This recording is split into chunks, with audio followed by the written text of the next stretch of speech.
Nobody wants to see the same thing over and over again.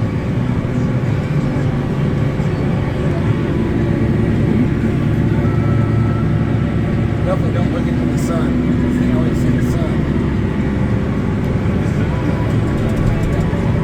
Pause it in between stuff.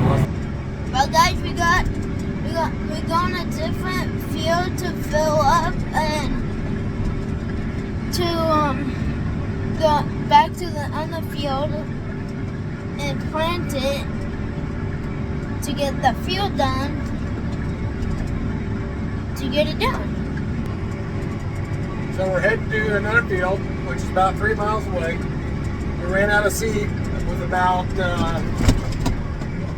18 acres left to go. I knew it was going to be close, and well, we ran out 18 acres short, so no big deal.